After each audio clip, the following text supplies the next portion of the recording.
നമസ്കാരം. ഷെക്കീന ബിഗ് ഡിബേറ്റിലേക്ക് സ്വാഗതം. കറിവേപ്പിലയുടെ പോലും വില കേരളത്തിലെ ക്രൈസ്തവർക്ക് ഇവിടുത്തെ ഭരണകൂടങ്ങളും ഇവിടുത്തെ രാഷ്ട്രീയ പാർട്ടികളും നൽകുന്നില്ലേ? കഴിഞ്ഞ കുറേ വർഷങ്ങളുടെ കേരളത്തിലെ സാമൂഹിക ഒരു പശ്ചാത്തലം, രാഷ്ട്രീയ ചരിത്രമെടുത്ത് നോക്കുമ്പോൾ ന്യായമായിട്ടുള്ള അവകാശങ്ങൾക്ക് വേണ്ടി ഇക്കൂട്ടരുടെ കാല് പിടിക്കേണ്ട ഒരു ഗതികേടിലാണ് ഇന്ന് ക്രൈസ്തവ സമുദായം. എന്നാൽ തെരഞ്ഞെടുപ്പൊക്കെ അടുക്കുമ്പോൾ ക്രൈസ്തവ സമുദായത്തിന്റെ കാല് പിടിക്കാൻ ഇക്കൂട്ടർ മത്സരിക്കുന്ന കാഴ്ചയും നാം കാണാറുണ്ട്. ഏറ്റവും ഒരു ക്ലാസിക് എക്സാമ്പിൾ ആയിട്ട് നാം പറയുകയാണെങ്കിൽ JB കോശി കമ്മീഷൻ റിപ്പോർട്ട്.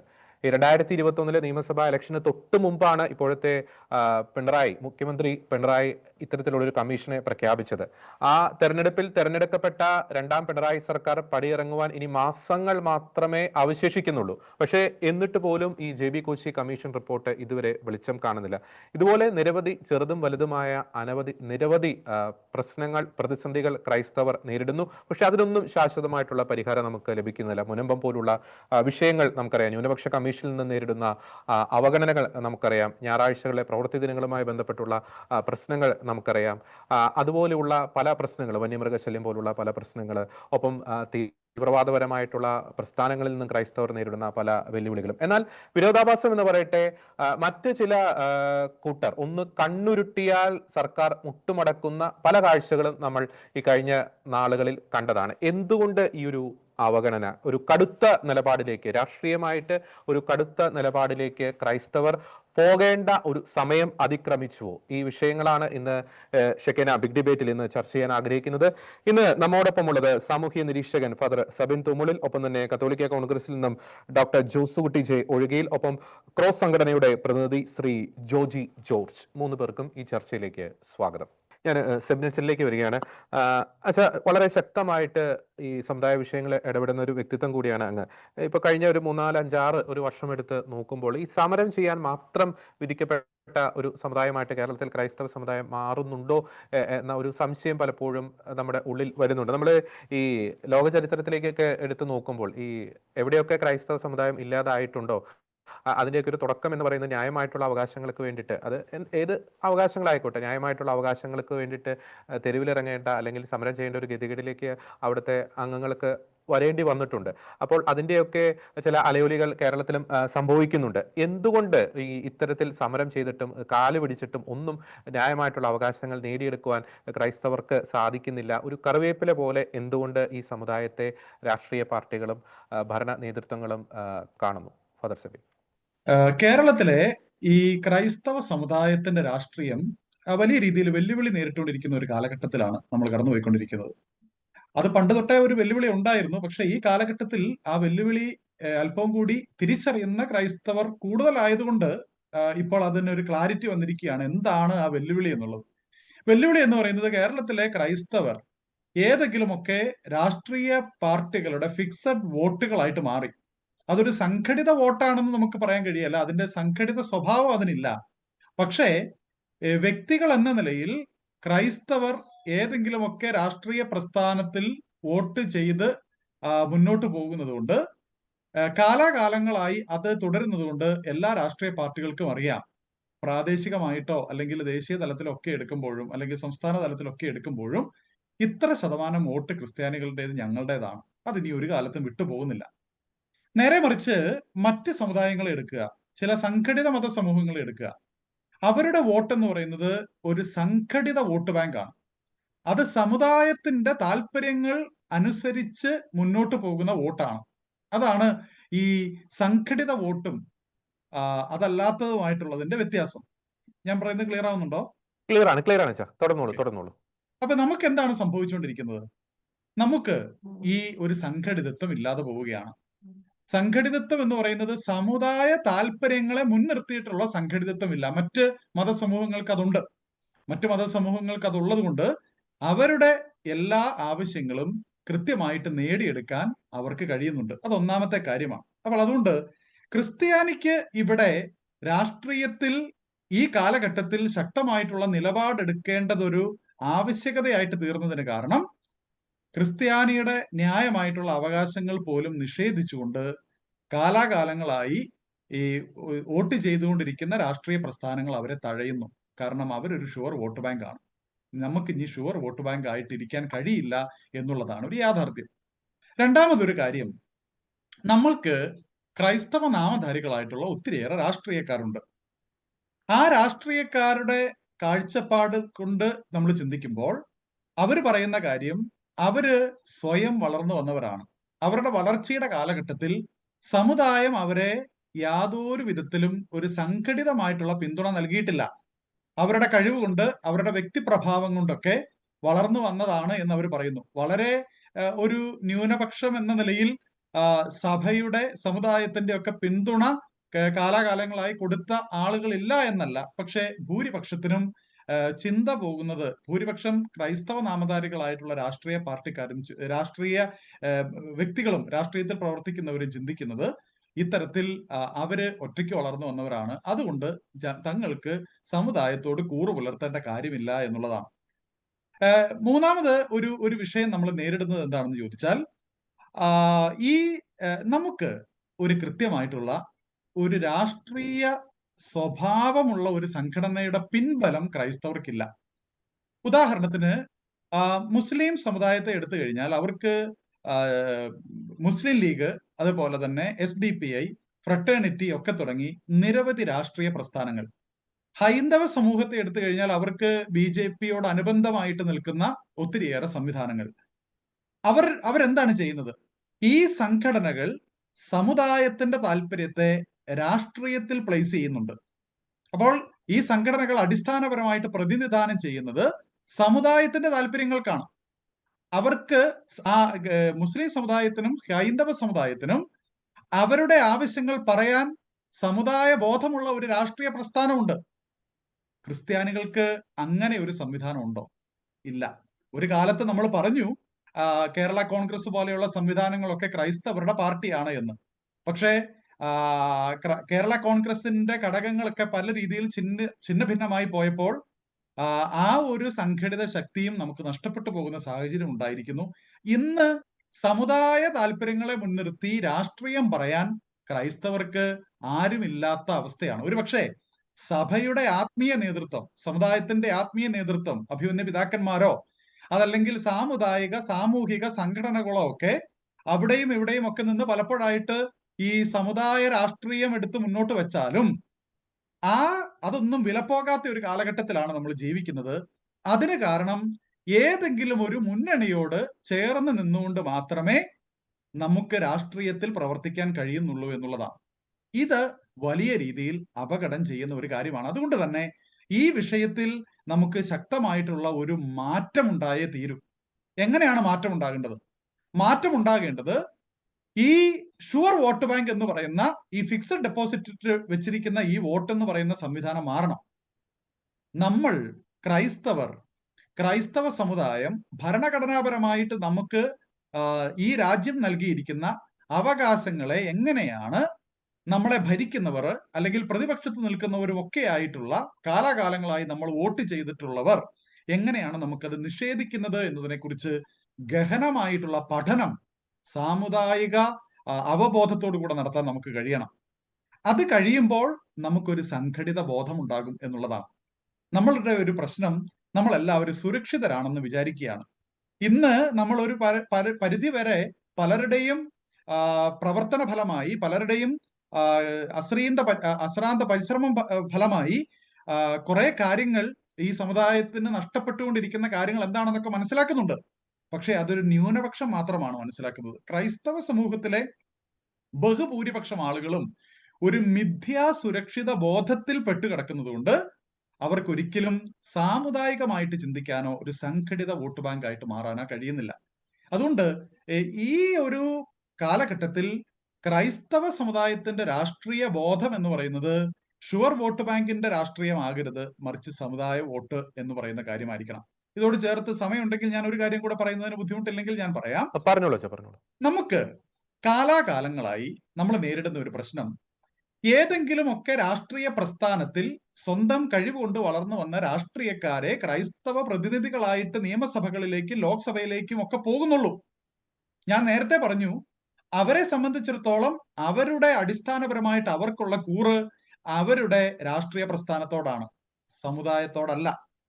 അപ്പോൾ അതുകൊണ്ട് ഈ സമുദായം ഇനിയെങ്കിലും തിരിച്ചറിയണം, സമുദായ ബോധമുള്ള ഒരു പറ്റം ആളുകളെ കണ്ടെത്തി അവരെ രാഷ്ട്രീയ മേഖലകളിലേക്ക്, പൊതു ഇടങ്ങളിലേക്ക് ഇറക്കി അവരെ കൊണ്ട് ഈ സമുദായത്തിന് ന്യായമായിട്ടുള്ള ആവശ്യങ്ങൾ നേടിയെടുക്കാനുള്ള പരിശ്രമം നമ്മൾ നടത്തണം. അത് ഒരിക്കലും വർഗീയതയല്ല, മറിച്ച് ഇത് ഒരു അവസാനത്തെ ലാപ്പിലെ ഓട്ടത്തിന്റെ ഒരു സ്പ്രിന്റ് അടിക്കുന്ന ഓട്ടം പോലെയാണ് അതെന്നുള്ളത് നമ്മൾ തിരിച്ചറിയണം. നമ്മൾ ഈ നമ്മളുടെ നമുക്ക് ഒത്തിരി ക്രൈസ്തവ നാമധാരികൾ ഇതിനോടകം തന്നെ ഉണ്ട്. അത് ഇടതുപക്ഷം ഭരിച്ചാലും വലതുപക്ഷം ഭരിച്ചാലും ഇനി BJP ഭരിച്ചാലും ഞാൻ ചോദിക്കുന്നു, ഇവരിൽ എത്ര ആളുകൾ സമുദായത്തിന്റെ വിഷയങ്ങൾ പഠിക്കുന്നുണ്ട്? ന്യൂനപക്ഷ അവകാശ ധ്വംസനങ്ങൾ എത്ര കണ്ട് ഇവർ പഠിക്കുന്നുണ്ട്? EWS പോലെയുള്ള സംവരണം സംഘടിതമായിട്ട് നിഷേധിക്കപ്പെടുന്ന സാഹചര്യങ്ങൾ ഉണ്ടാകുന്നതിനെ കുറിച്ച് ഇവർ എത്ര പേർ ബോധവാന്മാരാണ്? ഈ മലയോര മേഖലയിലെ വന്യജീവി സംഘർഷം, മനുഷ്യനും വന്യജീവികളുമായിട്ടുള്ള സംഘർഷം, ഇതിന്റെ ആഴം, ഇതിന്റെ അർത്ഥം, ഇതിലൂടെ ഇവിടെയുള്ള കുടിയേറ്റ ജനത നിർബന്ധിതമായിട്ട് കുടിയിറക്കപ്പെടുകയാണ് എന്ന് ചിന്തിച്ച് അതിനെതിരെ ശബ്ദമുയർത്താനുള്ള ധാർമ്മിക ഉത്തരവാദിത്വമുണ്ട് എന്ന ബോധ്യമുള്ള എത്ര ക്രിസ്ത്യാനികളായിട്ടുള്ള രാഷ്ട്രീയക്കാർ ഇന്ന് കേരളത്തിന്റെ രാഷ്ട്രീയത്തിലുണ്ട്? ഇല്ല എന്നതുള്ളതാണ് സത്യം. അത് നമുക്ക് വളരെ കൃത്യമായിട്ട് അറിയാം. പ്രത്യേകിച്ച് ചില നിരീശ്വരവാദ പ്രസ്ഥാനങ്ങളിൽ പ്രവർത്തിച്ചുകൊണ്ടിരിക്കുന്ന രാഷ്ട്രീയക്കാര് അവർ വന്നിട്ട് ചാനൽ ചർച്ചകളിൽ പറയുന്ന കാര്യങ്ങൾ അത് സമുദായത്തിനെതിരാണ്, സഭയുടെ വിശ്വാസ ധാർമ്മിക മൂല്യങ്ങൾക്കെതിരാണ്, കൂട്ടായ്മയ്ക്കെതിരാണ്. നേരെ മറിച്ച് വലതുപക്ഷത്തിരിക്കുന്നവരെന്ന് നമ്മൾ കരുതുകയും ഈ കാലഘട്ടത്തിൽ മാധ്യമങ്ങളിൽ ശക്തമായി കടന്നു വന്ന് സംസാരിക്കുകയും ചെയ്യുന്ന ക്രൈസ്തവ നാമധാരികളായിട്ടുള്ള ചില രാഷ്ട്രീയക്കാരെ എടുത്തു നോക്കുക, യുവജനങ്ങളായിട്ടുള്ള ക്രൈസ്തവരെ എടുത്തു നോക്കുക. അവർ പലപ്പോഴും എന്താണ് പറയുന്നത്? അവർ ആരുടെ താല്പര്യങ്ങളാണ് സംരക്ഷിക്കുന്നത്? പലപ്പോഴും അച്ഛന്മാരും മെത്രാന്മാരും ഒക്കെ പറഞ്ഞാൽ കേൾക്കുന്ന ക്രിസ്ത്യാനികളുള്ള കാലമൊക്കെ കഴിഞ്ഞുപോയി എന്ന് ആക്രോശിക്കാൻ മാത്രമേ അവർക്ക് കഴിയുന്നുള്ളൂ. പക്ഷേ ഈ പറയുന്ന കാര്യങ്ങൾ ഈ സമുദായത്തിന്റെ അടിസ്ഥാന പ്രതിസന്ധികളാണോ പ്രശ്നങ്ങളാണോ എന്ന് പറയാൻ കഴിയാതെ പോകുന്ന കുറെ രാഷ്ട്രീയക്കാർ മാത്രമേ നമുക്കുള്ളൂ. ഇത് കേൾക്കുമ്പോൾ ഈ രാഷ്ട്രീയക്കാർക്ക് വിഷമമുണ്ടായാൽ അത് ഒരു ആത്മപരിശോധനയ്ക്കുള്ള വിഷമമാണെന്ന് മാത്രമേ എനിക്ക് പറയാനുള്ളൂ. നിങ്ങൾ ചിന്തിച്ചു നോക്കുക യഥാർത്ഥത്തിൽ നിങ്ങൾ എന്താണ് ചെയ്തുകൊണ്ടിരിക്കുന്നത് എന്ന്. അതുകൊണ്ട് ഈ സമുദായത്തിന് സമുദായ ബോധമുള്ള രാഷ്ട്രീയ സാമൂഹിക ഇടങ്ങളിൽ പ്രവർത്തിക്കാൻ കഴിയുന്ന ആളുകളെ വാർത്തെടുക്കേണ്ടത് ഈ കാലഘട്ടത്തിന്റെ ആവശ്യമാണ്. ഇതാണ് ഒരു പ്രാരംഭ ഘട്ടത്തിൽ എനിക്ക് പറയാനുള്ളത്.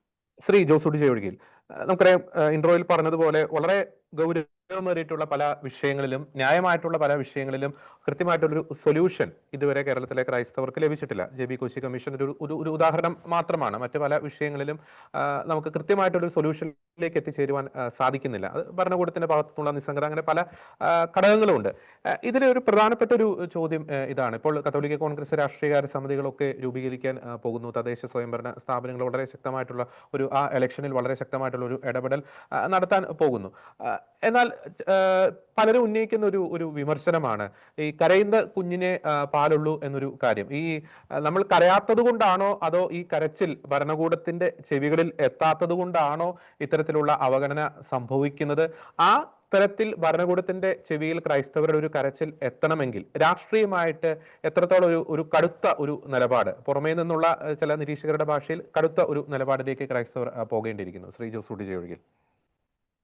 യഥാർത്ഥത്തിൽ കഴിഞ്ഞ ഏതാനും നാളുകളായി കേരളത്തിലെ ക്രൈസ്തവ സമൂഹത്തോട് മാറി മാറി വന്ന ഭരണാധികാരികളുടെ സമീപനം തികച്ചും നിഷേധാത്മകമാണ്.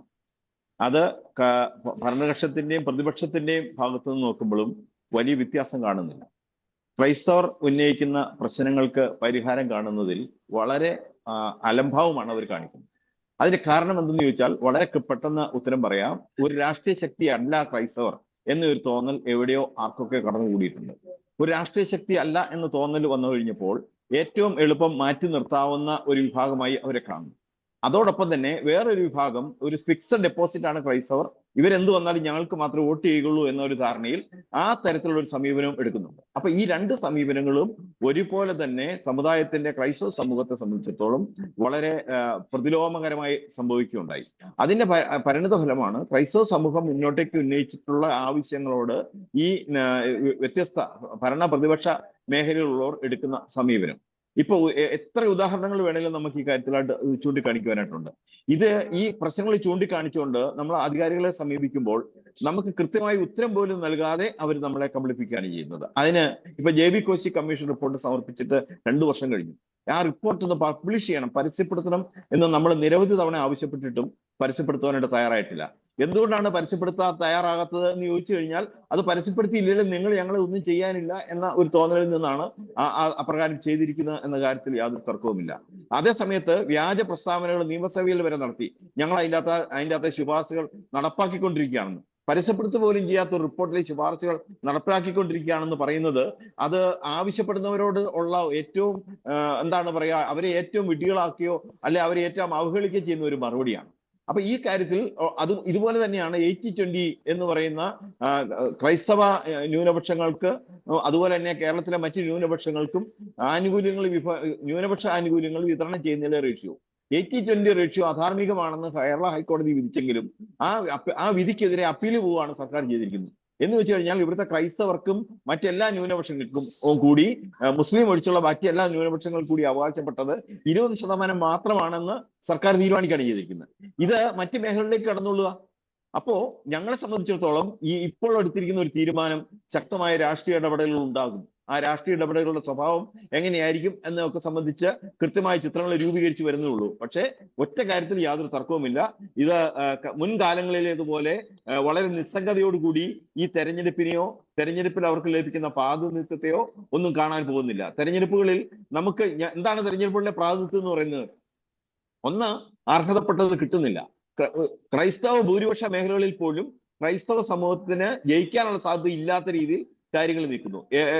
ബദൽ അല്ലെങ്കിൽ റിബലുകളെ നിർത്തുക, ഇങ്ങനെയുള്ള കാര്യങ്ങളൊക്കെ ഇതിനിടയ്ക്ക് നടക്കുന്നുണ്ട്. അപ്പൊ തീർച്ചയായും ഇത്തരം ഒരു സമീപനത്തിനോട് ഇനി കോംപ്രമൈസ് ഇല്ല എന്ന് കേരളത്തിലെ ക്രൈസ്തവ സമൂഹം, കത്തോലിക്ക കോൺഗ്രസ് ഒരു മടിയും ഇല്ലാതെ പ്രഖ്യാപിച്ചിരിക്കുകയാണ്.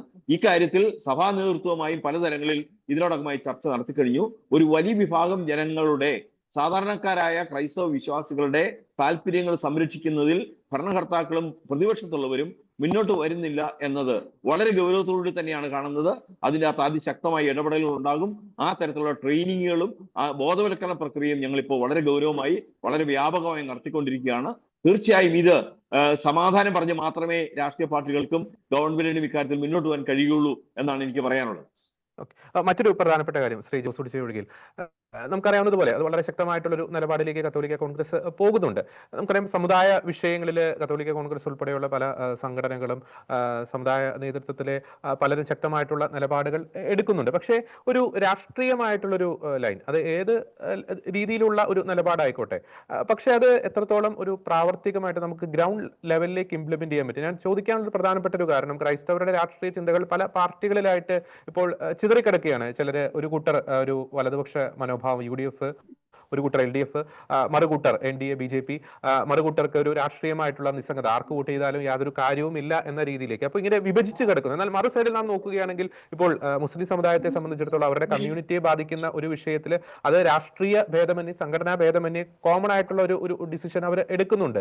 അപ്പോൾ അത്തരം ഒരു പശ്ചാത്തലത്തിൽ ഒരു രാഷ്ട്രീയമായിട്ടുള്ള കടുത്തൊരു നിലപാട് എത്രത്തോളം ഒരു സക്സസ്ഫുൾ ആയിട്ട് നമുക്ക് ഗ്രൗണ്ട് ലെവലിൽ നമുക്ക് ഇംപ്ലിമെന്റ് ചെയ്യാൻ പറ്റും ശ്രീ ജോസൂട്ടി ചെവിയിൽ? ഇത് തന്നെയായിരുന്നു പലപ്പോഴായി ഈ സമുദായത്തോട് ഇവരെടുക്കാനുണ്ടായിട്ടുള്ള ഒരു സമീപനം. കുറെ പേര് കോൺഗ്രസിലാണ്, കുറെ പേര് കമ്മ്യൂണിസ്റ്റ് പാർട്ടിയിലാണ്, കുറെ പേര് മറ്റൊക്കെ രാഷ്ട്രീയ പാർട്ടികളിലാണ്, BJPയിലാണ്. അതുകൊണ്ട് ഇവരാരും ഒരിക്കലും ഒന്നിച്ചു നിൽക്കാൻ പോകുന്നില്ല. അങ്ങനെ ഒന്നിച്ചു നിൽക്കാൻ പോകുന്നില്ലാത്തതുകൊണ്ട് ഇവരുടെ ഭാഗത്തു നിന്നുണ്ടാകുന്ന ഒരു നീക്കം എന്ന് പറയുന്നത് ആരും ഒന്നും പേടിക്കേണ്ടതില്ല. മറ്റു കാര്യങ്ങളിൽ മറ്റു തലത്തിലുള്ള കോംപ്രമൈസുകൾ ചെയ്താൽ മതി എന്ന ഒരു ധാരണയിൽ നിന്നുകൊണ്ടാണ് രാഷ്ട്രീയ നേതൃത്വം ഇതുവരെയും പ്രവർത്തിച്ചുകൊണ്ടിരുന്നത്. എന്നാൽ ഇപ്പോ നിലപാടുകൾ എന്ന് പറയുന്നത് വിഷയങ്ങളുടെ അടിസ്ഥാനത്തിൽ കൃത്യമായ നിലപാടുകളിലേക്ക് ഞങ്ങൾ മുന്നോട്ട് പോകും. അത് സമരത്തിന്റെ കാര്യത്തിലാണെങ്കിലും അല്ലെങ്കിലും. സ്ഥിരമായി എല്ലാവരും കോൺഗ്രസിന് മാത്രമേ വോട്ട് ചെയ്യുള്ളൂ, അല്ലെ കമ്മ്യൂണിസ്റ്റ് പാർട്ടിക്ക് വോട്ട് ചെയ്യുന്നവർക്ക് അവർക്ക് മാത്രമേ വോട്ട് ചെയ്യുകയുള്ളൂ എന്നതിൽ നിന്ന് മാറി സമുദായത്തിന്റെ താല്പര്യങ്ങൾ സംരക്ഷിക്കാൻ മുന്നോട്ട് വരുന്നവർ ആരോ അവർക്ക് വേണ്ടി നിലപാടുകൾ എടുക്കാനാണ് ഞങ്ങൾ തീരുമാനിച്ചിരിക്കുന്നത്. സമുദായ താല്പര്യങ്ങൾ സംരക്ഷിക്കുന്നവർക്ക് വേണ്ടി നിലപാടുകൾ എടുക്കാൻ തന്നെയാണ് ഞങ്ങൾ തീരുമാനിച്ചിരിക്കുന്നത്. ആ കാര്യത്തിൽ എന്താണ് സമുദായ താല്പര്യമെന്നും എങ്ങനെയാണ് സമുദായ താല്പര്യങ്ങൾ സംരക്ഷിക്കേണ്ടതെന്നും വളരെ ശക്തമായ രീതിയിൽ ഞങ്ങൾ ആളുകൾക്കിടയിൽ ബോധവൽക്കരണം നടത്തിക്കൊണ്ടിരിക്കുകയാണ്. അതുകൊണ്ട് തന്നെ പഴയ വോട്ട് ബാങ്ക് സമീപനം എന്ന് പറയുന്നത് നടക്കില്ല എന്ന് ജനങ്ങൾ തന്നെ ഇങ്ങോട്ട് പറയാനായിട്ട് ആരംഭിച്ചിരിക്കുന്നു. നമ്മളെ ആര് അവഗണിക്കുന്നു അവരെ തിരിച്ച് അവഗണിക്കാൻ കഴിയത്തക്ക തരത്തിലുള്ള രാഷ്ട്രീയ ബോധം അല്ലെങ്കിൽ രാഷ്ട്രീയ വിവേചന ശക്തി ക്രൈസ്തവ സമൂഹത്തിലെ ആളുകൾ ആർജിച്ചുകൊണ്ടിരിക്കുകയാണ്. അതിനു വേണ്ടിയിട്ടുള്ള ശക്തമായ പ്രവർത്തനമാണ് ഞങ്ങൾ ഇക്കാലം അത്രയും നടത്തിക്കൊണ്ടിരിക്കുന്നത്.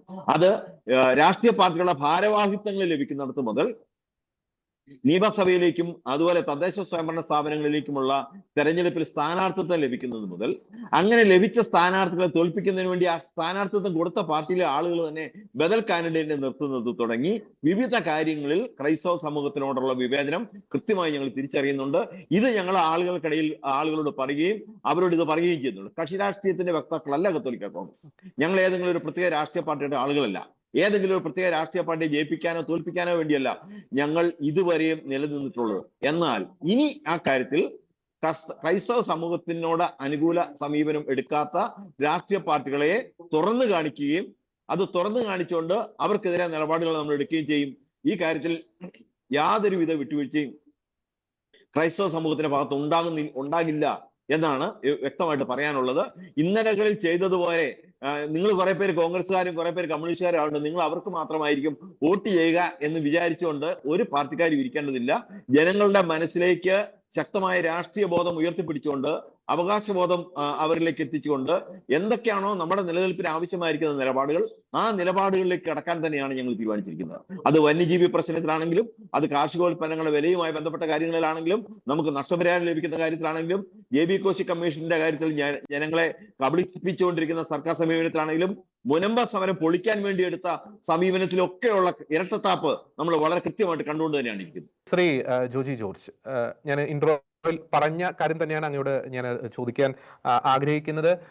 എന്തുകൊണ്ട് ഇത്ര ക്രൂരമായിട്ടുള്ള ആ ഒരു വാക്കാണ് ഞാൻ ഉപയോഗിക്കാൻ ആഗ്രഹിക്കുന്നത്, ക്രൂരമായിട്ടുള്ള ഒരു അവഗണന കഴിഞ്ഞ കുറെ നാളുകളായിട്ട് ക്രൈസ്തവർ നേരിടേണ്ടി വരുന്നു? ന്യായമായിട്ടുള്ള അവകാശങ്ങൾ നേടിയെടുക്കുവാൻ കരഞ്ഞ് കാലുപിടിച്ചാൽ പോലും അതിനൊരു സൊല്യൂഷൻ ലഭിക്കാത്ത ഒരു അവസ്ഥ. ഏത് സാഹചര്യങ്ങളാണ്, ഏത് ഘടകങ്ങളാണ് ഈ ഒരു ദുരവസ്ഥയിലേക്ക് ക്രൈസ്തവ സമുദായത്തെ കൊണ്ടുചെന്ന് എത്തിച്ചത്? അങ്ങയുടെ നിരീക്ഷണം പങ്കുവയ്ക്കാം ശ്രീ ജോജി ജോർജ്. കാലങ്ങളായിട്ട് നമ്മൾ നോക്കുകയാണെങ്കിൽ, നമ്മൾ രാഷ്ട്രീയം ഈ കേരള രാഷ്ട്രീയത്തിൽ നോക്കുകയാണെങ്കിൽ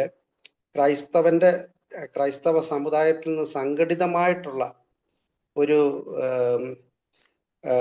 ഈ ആവശ്യങ്ങൾക്ക് വേണ്ടിയുള്ള സംഘടിതമായിട്ടുള്ള ഒരു പ്രതിഷേധം ഉണ്ടായിട്ടുള്ളത് സന്ദേഹമാണ്. നമ്മൾ ഓരോരുത്തരും ഓരോ മേഖലകളിൽ ഇരുന്നു കൊണ്ട് നമ്മൾ ഈ കാര്യങ്ങൾ ചർച്ച ചെയ്യുന്നതിനപ്പുറം എന്താണ് നമ്മളിവിടെ നമ്മുടെ സമുദായത്തിൽ നിന്ന് ഇതിനു വേണ്ടിയുള്ള ഒരു നീക്കം ഉണ്ടായത്?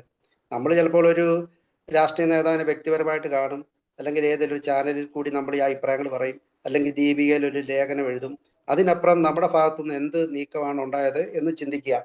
അതേസമയം നമ്മൾ ഈ പറയുന്ന മറ്റൊരു സമുദായത്തിൽ നിന്ന് ഇങ്ങനെയൊക്കെ ഒരു ആവശ്യങ്ങൾ വരുമ്പോഴേ അവര് സമൂഹത്തിലോട്ട് ഇറങ്ങി ആ രീതിയിലുള്ള സമര പരിപാടികൾ അവർ നടത്തുന്നതായിട്ട് കാണാം. നമ്മൾ സമരം നടത്താം, നമ്മുടേതായിട്ടുള്ളൊരു പ്രതിഷേധം, സമൂഹത്തിൽ ഇറങ്ങിയ ഒരു പ്രതിഷേധം ക്രൈസ്തവന്റെ ഭാഗത്തുനിന്ന് ഉണ്ടാകുന്നത് ആന കാടിറങ്ങുമ്പോഴും കാട്ടുപോത്ത് നാട്ടിലോട്ട് വരുമ്പോഴും ഒക്കെ കാണാറുള്ളൂ. അല്ലാതെ ഇതുപോലുള്ള സാമൂഹിക വിഷയങ്ങളിൽ നമ്മൾ ചർച്ചകൾ മാത്രമേ നടത്തുന്നുള്ളൂ ശരിക്കും. അപ്പൊ അവര് ഒരു രാഷ്ട്രീയ പാർട്ടിയുടെ വശത്ത് നോക്കുമ്പോൾ നമ്മുടെ ഭാഗത്തുനിന്ന് പ്രത്യേകിച്ച് ഒരു പ്രശ്നങ്ങളോ കാര്യങ്ങളോ ഇതുവരെയായിട്ട് ഉണ്ടായിട്ടില്ല, ഇനി ഉണ്ടാകത്തുമില്ല എന്ന് അവർ വിചാരിക്കുന്നു. അതിൻ്റെയൊക്കെ ഫലമാണ് നമ്മൾ ഇന്ന് അനുഭവിക്കുന്ന ഈ അവഗണന. അതേസമയം മറ്റ് സമുദായങ്ങളെ നോക്കുമ്പോൾ അവർ ഇതുപോലൊന്നുമല്ല. അവർ അവരുടേതായിട്ടുള്ള മറുപടി വോട്ടിൽ കൂടി ഓരോ രാഷ്ട്രീയ പാർട്ടികൾക്കും മറുപടിയായിട്ട് നൽകാറുണ്ട്. നമ്മൾ എന്തെങ്കിലും ആ ഒരു രീതി തുടർന്നിട്ടുണ്ടോ? നമ്മൾ കാലങ്ങളായിട്ട് ഒരു രാഷ്ട്രീയ ലൈൻ സ്വീകരിച്ച് പോരുമ്പോൾ നമ്മളെ എതിർഭാഗത്ത് നിൽക്കുന്നവർ വിചാരിക്കുന്ന ഇവരുടെ ഇനി പിന്തുണയൊന്നും നമുക്ക് കിട്ടില്ല, ഇവരുടെ വോട്ട് നമുക്ക് കിട്ടില്ല, അതുകൊണ്ട് ഇവരെ സഹായിച്ചുകൊണ്ട് എന്താണ് പ്രയോജനം എന്ന് അവർ ചിന്തിക്കും. അതേസമയം നമ്മൾ കാലങ്ങളായിട്ട് വോട്ട് ചെയ്യുന്നവരും ചിന്തിക്കുന്നത് എന്തുവാ, ഇവർക്കൊന്നും കൊടുത്തില്ലെങ്കിലും കുഴപ്പമില്ല, ഇവർ നമുക്ക് വോട്ട് ചെയ്യും. അപ്പം രണ്ട് ഭാഗത്തുനിന്നും അവർ ചിന്തിക്കുമ്പോൾ നമുക്ക് അവഗണനയെ ഉണ്ടാകാറുള്ളൂ. അതുകൊണ്ട് ക്രൈസ്തവ സമുദായം സ്വതന്ത്രമായിട്ടൊരു നിലപാടെടുത്ത്, പ്രത്യേകിച്ച് സംഘടനകളുടെ ഭാഗത്തുനിന്ന് നമ്മൾ യുവാക്കൾ സോഷ്യൽ മീഡിയയിലും അവിടെ ഇവിടെയും നിലപാടുകൾ പറഞ്ഞ് യുവാക്കൾ അവരുടെ വ്യക്തിപരമായ രാഷ്ട്രീയ നിലപാടുകളുമായിട്ട് മുന്നോട്ട് പോകുന്നുണ്ടായിരിക്കാം, മൂന്നാമതൊരു കക്ഷിയിലോട്ട് പോകുന്നുണ്ടായിരിക്കാം. അതിനപ്പുറം നമ്മള് സംഘടനകളുടെ ഭാഗത്തു നിന്ന് എന്താണ് ക്രൈസ്തവ സമുദായത്തിൽ ഔദ്യോഗിക സംഘടനകളുടെ ഭാഗത്തു നിന്ന് എന്ത് നിലപാടാണ് ഈ കാര്യത്തിൽ ഉണ്ടാകുന്നത്? ഒരു നിലപാട് അവിടെ ഇവിടെ ഒരു ചെറിയ അഭിപ്രായം പറഞ്ഞതിനപ്പുറം ഒരു നിലപാടും ഉണ്ടാകാറില്ല. അതുകൊണ്ട് തന്നെയാണ് ഈ അവഗണന തുടർന്നും നമുക്ക് ഉണ്ടായിക്കൊണ്ടിരിക്കുന്നത്. ഇനി അങ്ങോട്ട് നോക്കിയാൽ പോലും നമ്മളിപ്പോൾ ഒരു ബഹുമാനപ്പെട്ട മാണിയച്ചന് കഴിഞ്ഞ ദിവസം ഒരു പ്രസ്താവന നടത്തി ചില രാഷ്ട്രീയ കാര്യങ്ങളെ കുറിച്ച്. നമ്മൾ ആലോചിച്ച് നോക്കിക്കഴിഞ്ഞാല് മാണിയച്ചൻ പറഞ്ഞു മുസ്ലിം ലീഗ് മുസ്ലിം ലീഗിന്റെ ഭാഗത്തുനിന്ന് ഒരു മുഖ്യമന്ത്രി ആയാലും കുഴപ്പമില്ലാന്ന രീതിയിലൊക്കെ പറഞ്ഞു. രാഷ്ട്രീയപരമായിട്ട് നോക്കുമ്പോൾ അത് ശരിയാണ്. ഏത് രാഷ്ട്രീയ പാർട്ടി നേതാക്കൾക്കും മുഖ്യമന്ത്രി ആകാനുള്ള അവകാശമുണ്ട്. പക്ഷെ നമ്മൾ നോക്കുമ്പോൾ ഈ മുസ്ലിം ലീഗിനെ നിയന്ത്രിക്കുന്നത് ആരാണ്? Jamaat-e Islami, Popular Front, SDPI, Welfare Party, അത് മറ്റു സംഘടനകളാണ് ഇവരെ നിയന്ത്രിക്കുന്നത്. ഇവര് അവിടുത്തെ വോട്ട് ബാങ്ക് അവരുടെ ശക്തി കാണിച്ചുകൊണ്ട് ഇപ്പം തന്നെ 5 വകുപ്പ് അവർക്കുണ്ട്. പിന്നെ കൂടുതൽ വകുപ്പുകൾ ചോദിക്കുന്നു, കൂടുതൽ മത്സരിക്കാനുള്ള സീറ്റുകൾ ചോദിക്കുന്നു. അവരവരുടെ രാഷ്ട്രീയ വോട്ട് ബാങ്ക് കൊണ്ട് അവര് മുഖ്യധാര രാഷ്ട്രീയ പാർട്ടികളെ സമ്മർദ്ദത്തിലാക്കി അവര് അവരുടേതായിട്ടുള്ള ആവശ്യങ്ങൾ നേടിയെടുക്കുന്നു. അതേസമയം നമ്മൾ ഈ ഒരു രാഷ്ട്രീയ ലൈൻ ഇങ്ങനെയുള്ള ഒരു ലൈനോ സ്വീകരിക്കാതെ നമ്മള് ചർച്ചകൾ മാത്രമാണ് നടത്തുന്നത്. പിന്നെ കുറച്ച് ലേഖനങ്ങൾ എഴുതും, അവിടെ ഇവിടെ ഓരോരുത്തർ അഭിപ്രായം പറയും. ഇതിന്റെയൊക്കെ ഭാഗമായിട്ടാണ് നമുക്ക് അവഗണനകൾ. നിലമ്പൂരില് PV അൻവർ 20,000 വോട്ട് പിടിച്ചപ്പോൾ ഇവിടെ രാഷ്ട്രീയപരമായിട്ടുള്ള ചർച്ചകളുടെ ഭാഗമായിട്ടുണ്ടായത് അൻവർ ആരുടെയാണ് വോട്ട് പിടിച്ചത്, ഇന്നയാൾ ജയിക്കാൻ ആ വോട്ട് സഹായിച്ചോ, ഇന്നയാൾ തോൽക്കാൻ ആ വോട്ട് സഹായിച്ചോ, ആ രീതിയിലുള്ള ചർച്ചകൾ നമ്മളിവിടെ കണ്ടു. ആ ഒരു രീതി എന്തുകൊണ്ട് നമ്മുടെ ഭാഗത്തുനിന്ന് ഒരു സമ്മർദ്ദത്തിന് ഉപയോഗിക്കാൻ നമ്മൾ എന്തുകൊണ്ട് ഉപയോഗിച്ചുകൂടാ?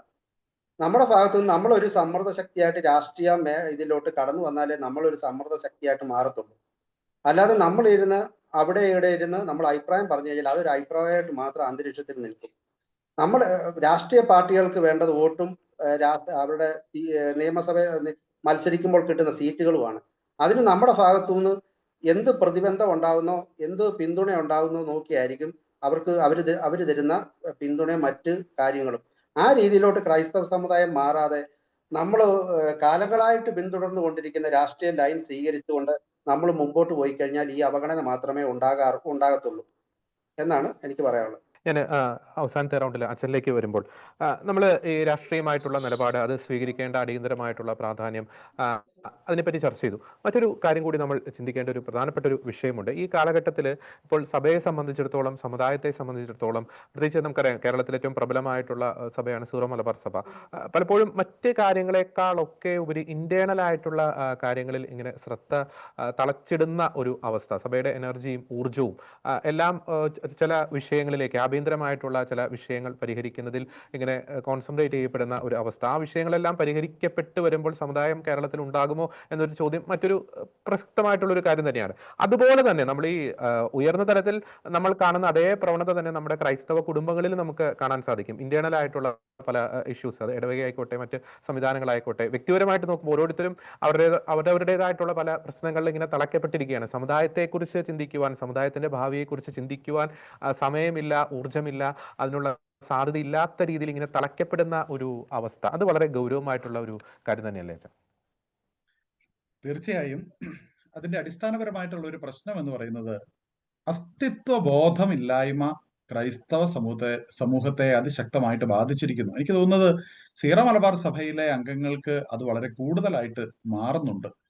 എന്താണ് അസ്തിത്വ ബോധം എന്ന് പറയുന്നത്? ഒരു ക്രിസ്ത്യാനി എന്ന നിലയിൽ അവന്റെ അടിസ്ഥാന അസ്തിത്വ ബോധം എന്ന് പറയുന്നത് അവൻ ക്രിസ്തുവിന്റെ ഭൗതിക ശരീരത്തിന്റെ ഭാഗമാണെന്നുള്ളതാണ്, ദൈവത്തിന്റെ മകനാണെന്നുള്ളതാണ്, ക്രിസ്തുവിനെ പോലെ ഈ ഭൂമിയിൽ ജീവിക്കാൻ വിളിക്കപ്പെട്ടവനാണെന്നുള്ളതാണ്. ലൂക്കാസ് സുവിശേഷം 4-ാം അധ്യായം 18 മുതൽ 19 വരെയുള്ള വാക്യങ്ങളിൽ ഈശോ ഇപ്രകാരം തന്റെ ദൗത്യത്തെക്കുറിച്ച് പറയുന്നുണ്ട്. കർത്താവിന്റെ ആത്മാവ് എന്റെ മേലുണ്ട്, ദരിദ്രരെ സുവിശേഷം അറിയിക്കാൻ അവിടെ തന്നെ അഭിഷേകം ചെയ്തിരിക്കുന്നു, ബന്ധിതർക്ക് മോചനവും അന്ധർക്ക് കാഴ്ചയും അടിച്ചമർത്തപ്പെട്ടവർക്ക് സ്വാതന്ത്ര്യവും കർത്താവിന് സ്വീകാര്യമായ വത്സരവും പ്രഖ്യാപിക്കാൻ അവിടെ തന്നെ അയച്ചിരിക്കുന്നു. ഈശോയെക്കുറിച്ച് യെശയ്യാ പ്രവാചകൻ പറഞ്ഞ കാര്യം ഈശോ തന്റെ കാലത്ത് അത് വീണ്ടും ആവർത്തിക്കുമ്പോൾ അത് ഈശോയ്ക്ക് തന്നെക്കുറിച്ചുള്ള ബോധ്യമായിരുന്നു. ഇതേ ഉത്തരവാദിത്തമാണ് മാമോദീസ വെള്ളം തലയിൽ വീണ ഏതൊരു ക്രിസ്ത്യാനിയുടെയും ഉത്തരവാദിത്തം എന്ന് പറയുന്നത്. സ്വന്തം കാര്യത്തിലേക്ക് മാത്രം നോക്കുകയല്ല, താൻ ആരാണെന്നുള്ള തിരിച്ചറിവോടുകൂടി മറ്റുള്ളവർക്ക് താൻ എന്താണ് ചെയ്യേണ്ടതെന്ന് മനസ്സിലാക്കി അന്ധകാരത്തിന്റെയും അടിമത്തത്തിന്റെയും അവസ്ഥയെ ഇല്ലാതാക്കാൻ പരിശ്രമിക്കുക. രാഷ്ട്രീയത്തെക്കുറിച്ച് വരുമ്പോൾ, ഭാരതത്തിന്റെ രാഷ്ട്രീയം എടുക്കുമ്പോൾ ജോസൂട്ടി സാർ നേരത്തെ സൂചിപ്പിച്ചതുപോലെ ഒരു കാലഘട്ടത്തിൽ ബ്രിട്ടീഷ് ഭരണകൂടം ഈ രാജ്യത്തെ സാധാരണക്കാരായിട്ടുള്ള മനുഷ്യരെ അടിമകളാക്കി വെക്കുന്നു എന്ന് കണ്ട ബ്രിട്ടീഷുകാരായിട്ടുള്ള ക്രിസ്ത്യാനികളാണ് ഈ രാജ്യത്തിന്റെ സ്വാതന്ത്ര്യത്തിന് വേണ്ടി ആദ്യം മുറവിളി കൂട്ടിയത്. അവരിൽ പ്രധാനി എ.ഒ. ഹ്യൂമാണ്. അതിനുശേഷം വരുന്ന 16ഓളം വരുന്ന ആദ്യകാല കോൺഗ്രസിന്റെ നേതാക്കളിൽ ഈ ക്രൈസ്തവ സാന്നിധ്യം അതിശക്തമായിട്ട് നമുക്ക് കണ്ടെത്താൻ കഴിയുന്നുണ്ട്. അപ്പോൾ ഈ ദേശീയ പ്രസ്ഥാനത്തിന് ഈ ഭാരതത്തിൽ രൂപം കൊടുക്കാൻ ഈ എ.ഒ. ഹ്യൂമിനെ പോലെയുള്ളവരെ പ്രേരിപ്പിച്ചത് അവരുടെ ഉള്ളിലുണ്ടായിരുന്ന ഈ ഒരു ക്രിസ്തു ബോധ്യമാണ്. അടിമത്തത്തെ ഇല്ലായ്മ ചെയ്യുക എന്നുള്ള ക്രിസ്തു ബോധ്യം. നമുക്ക് കാലാന്തരത്തിൽ ഇത് നഷ്ടപ്പെട്ടു പോയി. കേരളത്തിന്റെ ചരിത്രം എടുത്ത് പരിശോധിക്കുമ്പോൾ നമുക്ക് അക്കാമച്ചെറിയാൻ, ടൈറ്റസ് തേവൃത്തുണ്ടിയിൽ, ബാരിസ്റ്റർ ജോർജ് ജോസഫ്, അങ്ങനെ നിരവധി അനവധി രാഷ്ട്രീയ നേതൃത്വങ്ങളെ ക്രൈസ്തവരിൽ നിന്ന് നമുക്ക് കണ്ടെത്താൻ കഴിയും. പക്ഷേ ഇപ്പോൾ എന്താണ് സംഭവിക്കുന്നത്? ഇപ്പോൾ സംഭവിക്കുന്നത് എന്താണെന്ന് ഞാൻ പറയാം. ഈ നേരത്തെ പറഞ്ഞ മിഥ്യാസുരക്ഷിതത്വ ബോധം, അത് ഒരു തരം സ്വാർത്ഥതയിലേക്ക് നമ്മളുടെ ക്രിസ്ത്യാനികളെ കൊണ്ടുവന്നിട്ടു എന്നുള്ളതാണ് യാഥാർത്ഥ്യം. അതിൽ ആദ്യത്തെ കുറ്റം ആർക്കാണെന്നറിയോ? ഈ കാലഘട്ടത്തിലെ മാതാപിതാക്കൾക്കാണ്.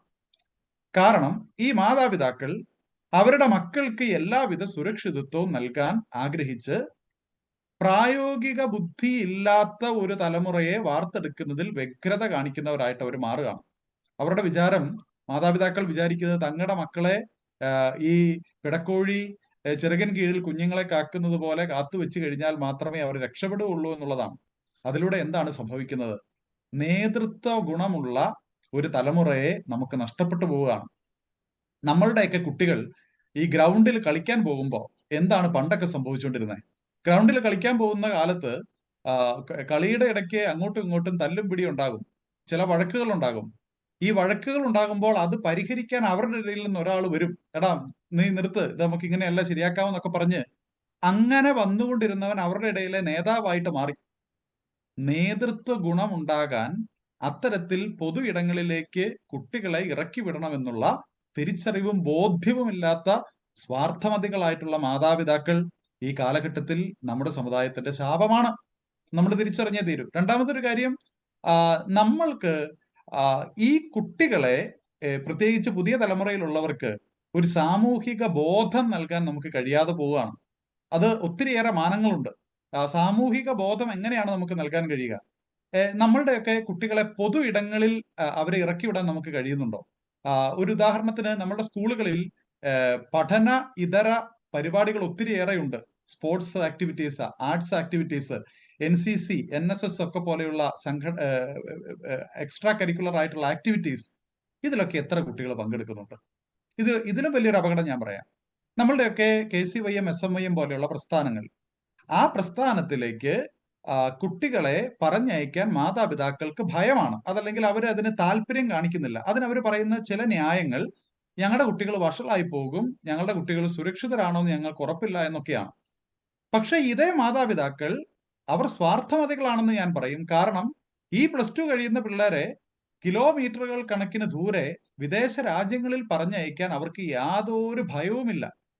സ്വന്തം വീട്ടിൽ നിന്ന് 5 കിലോമീറ്റർ പോലും ഇല്ലാത്ത പള്ളി പരിസരത്തേക്ക് സംഘടനാ പ്രവർത്തനത്തിന് പറഞ്ഞയക്കാൻ ഈ മാതാപിതാക്കൾക്ക് കുട്ടികളെ പറഞ്ഞയക്കാൻ സാധിക്കുന്നില്ല എന്ന് പറയുന്നവർക്ക് കിലോമീറ്ററുകൾ താണ്ടി 10,000-കണക്കിന് കിലോമീറ്ററുകൾ അകലെ കുട്ടികളെ പറഞ്ഞയക്കാൻ അവർ മടി കാണിക്കുന്നില്ല. എന്താണ് അടിസ്ഥാന കാരണം? സ്വാർത്ഥത എന്ന ഒരു കാര്യം മാത്രമാണെന്നുള്ളത് നമ്മൾ തിരിച്ചറിയണം. നമ്മളുടെ എല്ലാ മേഖലകളിലും ഈ സ്വാർത്ഥതയുണ്ട്. സ്വന്തം കാര്യം മാത്രം നോക്കിക്കൊണ്ട് മുന്നോട്ട് പോയാൽ മതി എന്നുള്ള ചിന്ത, അത് മാറി വരുന്നുണ്ട്. അത് ഒരുപക്ഷെ ഈ കാലഘട്ടത്തിന്റെ ഒരു യുവത്വം, അവർക്ക് അല്പവും കൂടി ഈ സ്വാർത്ഥത വിട്ട് ഒരു സാമുദായിക കൂട്ടായ്മ അവബോധമൊക്കെ ഉണ്ടാകുന്നുണ്ട് എന്ന് ഞാൻ വിചാരിക്കുകയാണ്. അതുകൊണ്ട് നമുക്ക് ഈ ഒരു ചിന്ത ഉണ്ടാകണം. നമ്മൾ ആരാണ്? നമ്മൾ എന്തിനു വേണ്ടിയിട്ടാണ് വിളിക്കപ്പെട്ടിരിക്കുന്നത്? ഈ ഒരു തിരിച്ചറിവും ബോധ്യം ഉണ്ടെങ്കിൽ നമുക്ക് പൊതുസമൂഹത്തിലേക്ക് ഇറങ്ങാൻ കഴിയുള്ളൂ. അതേപോലെ മറ്റൊരു കാര്യം, നമ്മൾ എന്ത് ചെയ്തു കഴിഞ്ഞാൽ നമുക്ക് എന്ത് കിട്ടും എന്നതിനെ കുറിച്ചാണ് നമ്മൾ ചിന്തിക്കുന്നത്.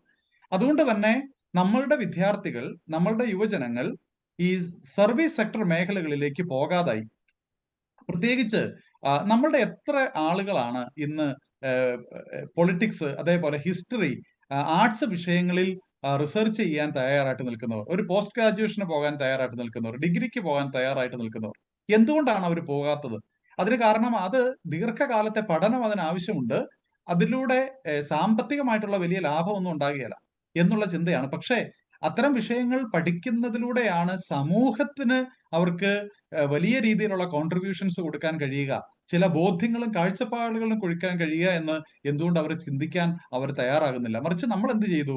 നമ്മൾ ഏറ്റവും എളുപ്പത്തിൽ സാമ്പത്തിക സുസ്ഥിതി കൈവരിക്കാൻ കഴിയുന്ന ജോലി മേഖലകൾ തിരഞ്ഞെടുത്തു. പ്രൊഫഷണൽ ജോലി മേഖലകളിൽ തന്നെ നമ്മൾ തിരിയാനുള്ള ഒരു പ്രധാനപ്പെട്ട കാരണം അതാണ്. അതുകൊണ്ട് ഇപ്പൊ എന്താ സംഭവിക്കുന്നത്?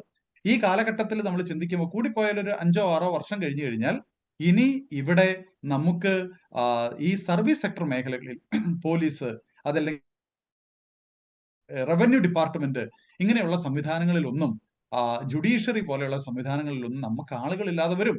അതുകൊണ്ട് തന്നെ എന്ത് സംഭവിക്കും എന്ന് ചോദിച്ചു കഴിഞ്ഞാൽ ക്രിസ്തുവിന്റെ മൂല്യബോധത്തിൽ അധിഷ്ഠിതമായി ഈ സമൂഹത്തിന് ഒരു കാഴ്ചപ്പാട് നൽകാൻ നമ്മൾക്ക് ക്രൈസ്തവർ എന്ന നിലയിൽ നമുക്ക് സാധിക്കാതെ വരും എന്നുള്ളതാണ്. ഇത് സ്വാർത്ഥതയുടെ അനന്തരഫലമാണ്. ഞാൻ പറഞ്ഞത് വ്യക്തമായി എന്ന് വിചാരിക്കുന്നു. വളരെ വ്യക്തമായിട്ടുള്ള ആശയമാണ് അച്ഛൻ പങ്കുവച്ചത്. ഞാൻ അതുമായിട്ട് ബന്ധപ്പെട്ടാണ് ശ്രീ ജോസൂട്ടി ഒഴികയിലേക്ക് വരാൻ ആഗ്രഹിക്കുന്നത്. സാറ് ലൈനിലുണ്ടെന്ന് പ്രതീക്ഷിക്കുന്നു.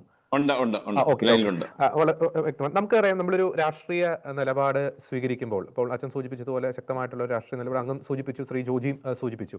ആ രാഷ്ട്രീയ നിലപാട് സ്വീകരിക്കുമ്പോൾ എന്തുകൊണ്ട് അത്തരത്തിലൊരു നിലപാട് സ്വീകരിക്കുവാൻ നിർബന്ധിതരായി എന്നൊരു സന്ദേശം കൃത്യമായിട്ടും ജനങ്ങളിലേക്ക് എത്തണം. ഞാനത് പറയാനുള്ളൊരു പ്രധാനപ്പെട്ട ഒരു കാരണം, പലപ്പോഴും നമ്മൾ ഇത്തരം വിഷയങ്ങൾ, ഇപ്പോൾ കത്തോലിക്ക കോൺഗ്രസ്, ഇപ്പോൾ നമുക്കറിയാം അച്ഛനെ പോലുള്ളവര് ചിലരിലേക്ക് മാത്രം ഒതുങ്ങിപ്പോകുന്നു ഇത്തരം വിഷയങ്ങൾ, അല്ലെങ്കിൽ സമുദായമായിട്ടുള്ള ബന്ധപ്പെട്ടുള്ള ചർച്ചകൾ. നമ്മളൊരു ഗ്രൗണ്ട് ലെവലിൽ ഒരു സർവേ ഒക്കെ എടുത്ത് നോക്കുമ്പോൾ നമ്മുടെ എത്ര യൂത്തിന് അറിയാം നമ്മുടെ നിലവിൽ സമുദായം നേരിടുന്ന വിഷയം. നമ്മുടെ ഈ JB കോശി കമ്മീഷൻ തന്നെ, JB കോശി കമ്മീഷൻ, അങ്ങനെ ഒരു കമ്മീഷൻ, ഏത് കമ്മീഷൻ എന്ന് ചോദിക്കുന്ന പല യൂത്തുകളും നമ്മുടെ ചുറ്റിലുമുണ്ട്. എന്നാൽ പോലും സമുദായ ബോധമുള്ള ശക്തമായിട്ടുള്ള യുവജനങ്ങളും നമ്മുടെ കൂടെയുണ്ട്. പക്ഷേ അതിന്റെ ഒരു തുലാസ് എടുത്ത് നോക്കുമ്പോൾ സമുദായത്തെക്കുറിച്ച് അത്ര അവബോധമില്ലാത്തവരുടെ എണ്ണമാണ് കൂടുതൽ എന്ന് നമുക്ക് പറയാൻ സാധിക്കും. അപ്പോൾ ഇതെങ്ങനെ നമുക്കൊരു ഗ്രൗണ്ട് ലെവലിലേക്ക് നമ്മൾ നേരിടുന്ന പ്രതിസന്ധികൾ, അതിന്റെ ഒരു അടിയന്തര പ്രാധാന്യം എങ്ങനെ എത്തിക്കാൻ സാധിക്കും? പലപ്പോഴും സഭയും അല്ലെങ്കിൽ സഭയുമായി ബന്ധപ്പെട്ടുള്ള സംവിധാനങ്ങളെ ഒരു ആത്മീയമായിട്ടുള്ള ആവശ്യങ്ങൾ നേടിയെടുക്കാൻ മാത്രം ഉള്ള ഒരു സംവിധാനമായിട്ട് സമുദായാംഗങ്ങൾ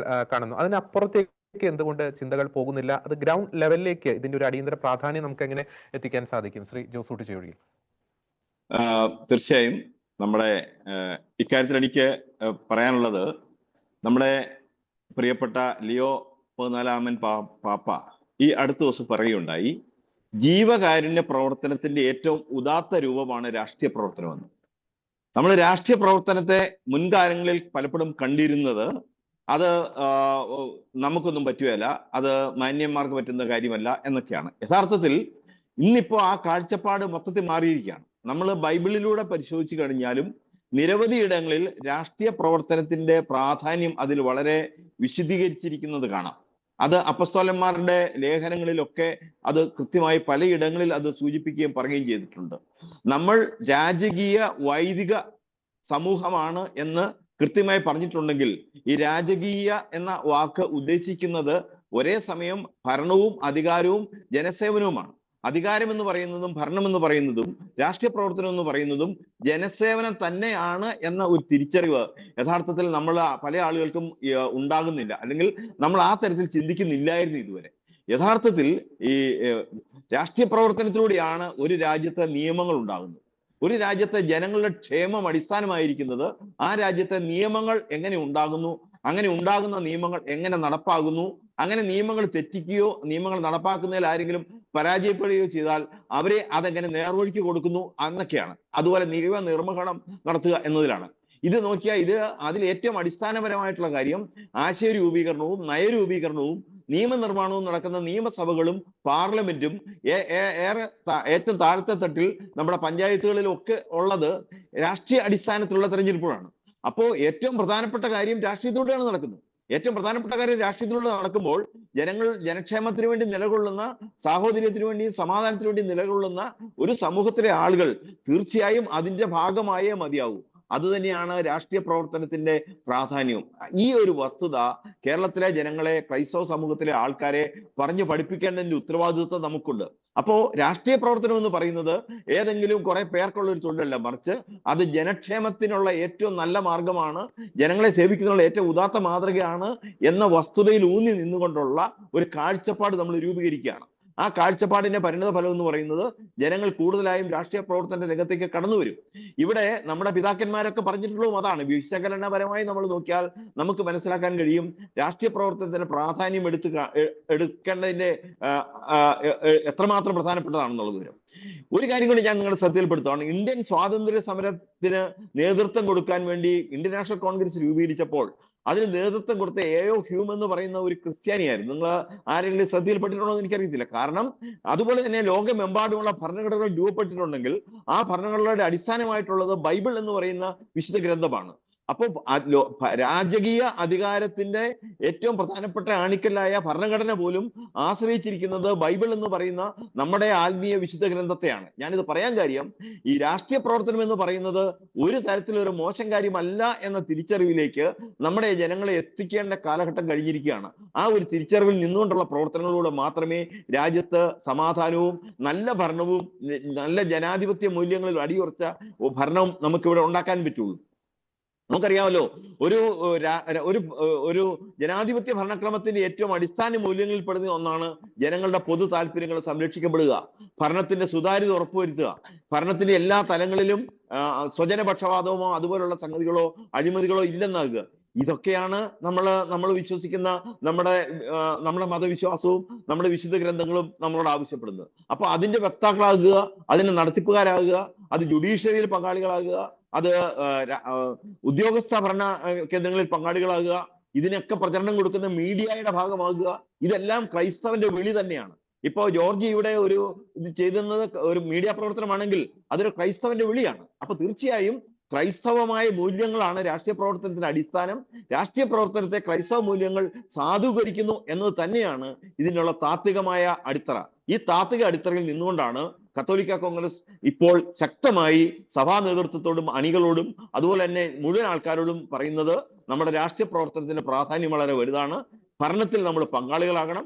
ആ ഭരണ പങ്കാളിത്തത്തിലേക്കുള്ള തയ്യാറെടുപ്പിന് നമ്മൾ നടത്തണം. അതിൽ നിന്ന് നമ്മളെ മാറ്റി നിർത്താൻ ആര് ശ്രമിച്ചാലും അതിനെതിരെ ശക്തമായ പ്രതികരണങ്ങൾ ഉണ്ടാകണം എന്ന് പറയുന്നത് അതുകൊണ്ട് രാഷ്ട്രീയ പ്രവർത്തനം എന്ന് പറയുന്നത് അത് ദൈവവേല തന്നെയാണ് എന്ന വിശ്വാസത്തിലാണ് നമ്മൾ ഇന്ന് ജനങ്ങളോട് രാഷ്ട്രീയ പ്രവർത്തനത്തിന് മുന്നിട്ടിറങ്ങാൻ ആഹ്വാനം ചെയ്യുന്നതും ഭരണത്തിൽ പങ്കാളികളാകാൻ ആഹ്വാനം ചെയ്യുന്നതും തെരഞ്ഞെടുപ്പിൽ മത്സരിക്കുവാനും വിജയിക്കുവാനും ആഹ്വാനം ചെയ്യുന്നതും. അതിൽ പക്ഷേ സങ്കുചിതമായ കക്ഷി രാഷ്ട്രീയമല്ല, അതിലപ്പുറമുള്ള വളരെ വിശാലമായ മാനവികതയും സമുദായ താല്പര്യങ്ങളുമാണ് എന്ന് മാത്രം ഞാൻ ഈ അവസരത്തിൽ പറയുകയാണ്. ഓക്കെ, ജോജിയിലേക്ക് വരികയാണ്. അപ്പോൾ ശ്രീ ജോസൂട്ടി ഒഴികിൽ വളരെ ശക്തമായിട്ടുള്ള ചില കാര്യങ്ങൾ പങ്കുവെക്കുകയുണ്ടായി. തീർച്ചയായിട്ടും അത് കാലഘട്ടത്തിന്റെ ഒരു അനിവാര്യത തന്നെയാണ്. മറ്റൊരു പ്രധാനപ്പെട്ട ഒരു കാര്യം, നമ്മൾ ഇത്തരത്തിലൊരു ശക്തമായിട്ടുള്ളൊരു രാഷ്ട്രീയ ലൈൻ ഇപ്പോൾ സ്വീകരിച്ചു കഴിയുമ്പോൾ, ഇപ്പോൾ ഏതെങ്കിലും അഭിയുന്ന പിതാക്കന്മാരുടെ ഭാഗത്ത് നിന്ന് ഏതെങ്കിലും ഒരു വിഷയത്തെക്കുറിച്ച് ശക്തമായിട്ടുള്ള ഒരു പ്രസ്താവന വരുന്നു. അപ്പോൾ പിന്നീട് നമുക്ക് കാണാം, ഇപ്പോൾ പാലാപിതാവിന്റെ ഒക്കെ കാര്യം നമ്മൾ കണ്ടതാണ്, ഈ ക്രൈസ്തവ സമുദായത്തിന്റെ ഉള്ളിൽ നിന്ന് പോലും അതിനെതിരെയുള്ള വിമർശനങ്ങൾ വരും. നമുക്കറിയാം, ഈ ബ്രിട്ടീഷുകാരൊക്കെ ഭരിച്ച ഒരു പോളിസി, ഡിവൈഡ് ആൻഡ് റൂൾ എന്നുള്ള ഒരു പോളിസി. ഈ ക്രൈസ്തവ സമുദായത്തിന്റെ ശക്തി എനിക്ക് തോന്നുന്നു സമുദായ അംഗങ്ങളെക്കാൾ ഒക്കെ ഉപരി ഇവിടുത്തെ ഭരണ നേതൃത്വങ്ങൾക്ക് അറിയാം. ഇവർ ഒരുമിച്ച് നിന്നാൽ ഉണ്ടാകുന്ന ആ ഒരു കാര്യം, അതിന്റെ ഒരു ഇമ്പാക്ട് കൃത്യമായിട്ടും ഭരണ നേതൃത്വങ്ങൾക്കും രാഷ്ട്രീയ പാർട്ടികൾക്കും അറിയാം. അതിന്റെ ഒരു പശ്ചാത്തലത്തിൽ ഈ ഐക്യം, ക്രൈസ്തവർ തമ്മിലുള്ള ഐക്യം, അത് റീത്ത് ഭേദമന്യേ സഭാഭേദമന്യേ ക്രൈസ്തവർ തമ്മിലുള്ള ഐക്യം, ഈ ഒരു നിലപാടിൽ എത്രത്തോളം ഒരു പ്രാധാന്യമുണ്ട്? പ്രത്യേകിച്ച് ഒരു രാഷ്ട്രീയമായിട്ടുള്ള ശക്തമായിട്ടുള്ള നിലപാടെടുക്കുന്നതിൽ ഈ ഐക്യത്തിന് എത്രത്തോളം വലിയൊരു പ്രാധാന്യമുണ്ട് ശ്രീ ജോജി? അത് കുറച്ച് കാലങ്ങളെടുത്ത് ഈ ഐക്യം ഉണ്ടാകത്തുള്ളൂ. കാരണം നമ്മുടെ ക്രൈസ്തവ സമുദായം പല രാഷ്ട്രീയ പാർട്ടികളിലായിട്ട് വിഭജിച്ചിരിക്കുകയാണ്. അത് സമുദായം എന്നുള്ളൊരു ഇതിലോട്ട് നമ്മുടെ അംഗങ്ങൾ മാറിയിട്ടില്ല, രാഷ്ട്രീയ പാർട്ടികളുടെ അടിമകളാണ്. അതേസമയം നമ്മൾ ഈ പറയുന്ന മറ്റാ സമുദായത്തിൽ അവരൊരിക്കലും മുഖ്യധാര, അതായത് കോൺഗ്രസോ ഇടതുപക്ഷമോ മറ്റ് ആ രീതിയിലുള്ള ഒരു പാർട്ടികളിലേക്ക് അവരുടെ അംഗങ്ങൾ പോകാൻ അവരൊരിക്കലും സമ്മതിക്കില്ല. അവരുടെ അതിൽ തന്നെ ഒരു 3-4 രാഷ്ട്രീയ പാർട്ടികളുണ്ട്, ഭരണത്തിലുള്ളതും ഭരണത്തിലില്ലാത്തതും അല്ലാത്തതായ 3-4 രാഷ്ട്രീയ പാർട്ടികളുണ്ട്. അതിൽ അംഗങ്ങളാക്കി അവരുടെ വോട്ട് ബാങ്ക് അവിടെ പിടിച്ചു നിർത്താൻ അവര് കാലങ്ങളായിട്ടും ലോകത്തെല്ലായിടത്തും അവരത് നടത്തുന്നുണ്ട്. അതേസമയം നമ്മൾ എന്താണ് ചെയ്യുന്നത്? നമ്മൾ ഈ നമ്മുടെ അംഗങ്ങളെ എല്ലാ ഒന്നോ രണ്ടോ രാഷ്ട്രീയ പാർട്ടികൾ മാത്രം അടിമകളാക്കി കാലങ്ങളായിട്ട് നമ്മൾ കൊണ്ടു നടന്നു. ഇപ്പം കുറച്ചൊക്കെ നമ്മൾ വിചാരിച്ച നേതാക്കന്മാരൊക്കെ അന്തരിച്ചു പോയി, അല്ലെങ്കിൽ ശരിയായ രീതിയിൽ നമുക്ക് അവിടുന്ന് പിന്തുണ കിട്ടുന്നില്ല എന്നതുകൊണ്ടാണല്ലോ നമ്മൾ ഇത്ര ചർച്ചകളൊക്കെ വരുന്നത്. ആ പ്രശ്നമില്ലെങ്കിൽ ഇപ്പോഴും നമ്മൾ കാലങ്ങളായിട്ട് തുടർന്നുകൊണ്ടിരിക്കും. പക്ഷെ ഈ ഇപ്പൊ കാലങ്ങളായിട്ട് ആ രാഷ്ട്രീയ അടിമത്തം പിന്തുടരുന്ന അംഗങ്ങള് അവരുടെ മനസ്ഥിതി മാറി വരാനായിട്ട് കുറച്ചുകൂടെ സമയം എടുക്കും. നമ്മളിത് പെട്ടെന്ന് നാളെ ഇവരെല്ലാം തിരിച്ചു വന്ന സമുദായം എന്നൊക്കെ പറഞ്ഞ് ഇവരാരും വരുമെന്ന് കുറച്ച് സമയം എടുക്കുന്ന ഒരു കാര്യമാണ്. കുറച്ചൊക്കെ എതിർപ്പുകൾ ഉണ്ടാകും. ഇങ്ങനെ എതിർപ്പുകൾ ഉണ്ടായി കുറച്ച് എതിർപ്പുകൾ മാറി അവർ ബോധ്യപ്പെട്ട് വരാനുള്ള ഒരു സമയത്തിന്റെ ഒരു കാലഘട്ടമുണ്ട്. അതേസമയം ചെറുപ്പക്കാരായ ഒരു 18-നും 40-നും ഇടയിലുള്ള ചെറുപ്പക്കാര് ഈ ചിന്താഗതി പിന്തുടരുന്ന ആൾക്കാരാണ്. അവർക്കിപ്പോ ഒരു രാഷ്ട്രീയ പാർട്ടിയുടെ അടിമയല്ല. അതേസമയം ഒരു 50 തൊട്ട് 70 വരെയുള്ള അവരെ കാലങ്ങളായിട്ട് പിന്തുടരുന്ന ആ ലൈൻ പിന്തുടരാനാണ് അവർ ആഗ്രഹിക്കുന്നതും അതിനുവേണ്ടിയാണ് സമുദായത്തിന്റെ കാര്യങ്ങളെക്കാട്ടിലും കൂടുതലും ആ രാഷ്ട്രീയ പ്രസ്ഥാനത്തിന്റെ ആവശ്യങ്ങൾക്ക് വേണ്ടിയാണ് അവർ ശബ്ദമുയർത്തുന്നത്. ഈ രാഷ്ട്രീയ പ്രസ്ഥാനങ്ങളിൽ പ്രവർത്തിച്ച് പ്രകടനങ്ങളും മറ്റു കാര്യങ്ങളും നടത്തുന്ന നേതാക്കന്മാർ ഒരു സമുദായത്തിന്റെ ഒരു കാര്യത്തിന് ഒരു പ്രകടനമോ കാര്യങ്ങളോ വെച്ച് കഴിഞ്ഞാൽ ഇവരാരെയും കാണാറില്ല. അപ്പൊ ഇത്തരം ആളുകൾ എപ്പോഴും ഇങ്ങനെ ഒരു കൂട്ടായ്മകൾ ഉണ്ടാകുമ്പോഴേ അതിന് എതിർപ്പായിട്ട് എപ്പോഴും ഇങ്ങനെ ശബ്ദം ഉയർത്തിക്കൊണ്ടിരിക്കും. അപ്പൊ അത് നമ്മൾ ആ രീതിയിൽ കണ്ടാൽ മതി. എതിർപ്പുകൾ ഉണ്ടാകും. അത് രാഷ്ട്രീയ പാർട്ടികൾ ഇവരെ കൊണ്ട് തന്നെ എതിർപ്പുകൾ ഉണ്ടാക്കിക്കും. ഇങ്ങനൊരു കൂട്ടായ്മ ഉണ്ടാകരുത്. കാരണം ഹൈന്ദവ ഐക്യം ഉണ്ടായിക്കഴിഞ്ഞാൽ ഇവിടെ പല രാഷ്ട്രീയ പാർട്ടികൾക്കും അത് പ്രശ്നമാകുന്നത് കൊണ്ട് ഒരിക്കലും ഹൈന്ദവ ഐക്യം ഉണ്ടാകാൻ ഇവിടെ സമ്മതിക്കാത്തതുപോലെ ക്രിസ്ത്യാനികൾ ഒന്നിച്ച് നിന്ന് കഴിഞ്ഞാൽ പല രാഷ്ട്രീയ പ്രസ്ഥാനത്തിന്റെയും അടിത്തറ ഇളകും എന്നതുകൊണ്ട് ക്രിസ്ത്യാനികളെ ഒരിക്കലും സമുദായം എന്ന രീതിയിൽ കേന്ദ്രീകരിക്കാൻ ഈ രാഷ്ട്രീയ പാർട്ടികൾ സമ്മതിക്കില്ല. അന്നേരം അതിൻ്റെ അകത്തെ ക്രൈസ്തവ നാമധാരികളെ കൊണ്ടായിരിക്കും ഇത് അട്ടിമറിക്കുന്നത്. അപ്പൊ ഇതുപോലുള്ള ആളുകളെ സഭാ സംവിധാനത്തിൽ നിന്ന് ആദ്യമേ നീക്കുകയാണ് ചെയ്യേണ്ടത്. ഇതിന്റെ തലപ്പത്ത് അച്ഛന്മാരുടെ ചുറ്റും സഭാ സംഘടനകളുടെ ചുറ്റും മറ്റു മേഖലകളിലും ഇതിനെ ചുറ്റും നിന്നുകൊണ്ട്